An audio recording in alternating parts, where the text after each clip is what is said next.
فریاد دلیری کس بات سے آتی ہے؟ تو علامہ اقبال کے دل سے عشق اتوانا می شود خاک اندوش سریا می شود.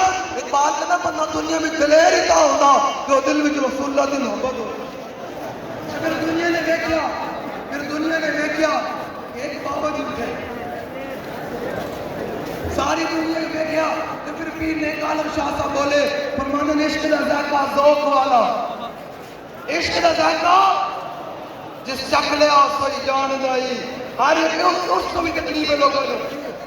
تو میں کہا اتنی بڑی قیامت تک رہے گی, بدیا رہنا ہے انشاءاللہ.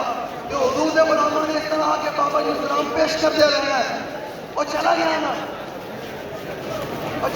جنہیں کہنے دی حافظ کو کہا چلا گیا نا.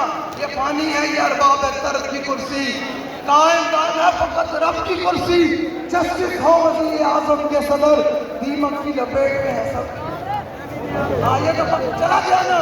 تو میں کہوں نا کہ کاش کہ تو نے قلم رسول اللہ کی عزت کے لیے چلایا ہوتا, کاش کہ تو نے کرسی رسول اللہ کی عزت کے لیے قربان کی ہوتی تو آج تمہیں یہاں کھڑے ہوتے ہوتے کاش کہ نے کیا ہوتا. آپ جناب پھرتا رہے, کیوں پھر رہا ہے؟ کیوں تجھے لاٹیں پڑ رہی ہے؟ تو کیوں ٹھوکریں کھا رہا ہے؟ یہ اوپر سے لے کر نیچے تک سب کے لیے پیغام ہے. ایسے ہی تم نے مر جانا ہے, مٹ جانا ہے. اگر چاہتے ہو کہ مطلب تمہارا نام ہے تو سلام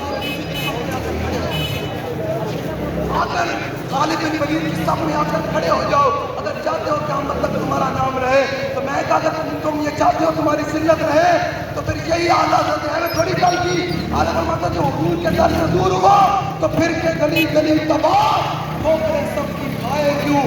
عقل جو دل کو دے خدا پھر تیری گلی سے حضور کے کی عزت کی بات کرتے ہیں کہ ایسے بات نہیں کرتے.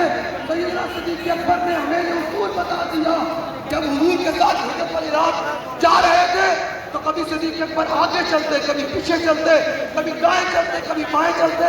تو حضور نے فرمایا صدیق ایک تو چلنا کا نام ہے, کدے اگے جانا, کدے پیچھے آنا, کدے دائیں کدے بائیں. تو صدیق اکبر نے پتہ کیا آج بھی ہم یہی نپائے والے بابا جی یہی بتا کر رہے ہیں. اور بابا جی نے بھی یہی کیا. جب فرانس کا للکارا تو بابا جی میدان میں آ گئے. جب ہائی لینڈ میں بات آئی تو بابا جی میدان میں آ گئے. جب ختم نبوت پر ٹاکا بجا بابا جی میدان میں آ گئے. تو یہ صدیق اکبر نے سبق دیا. جب حضور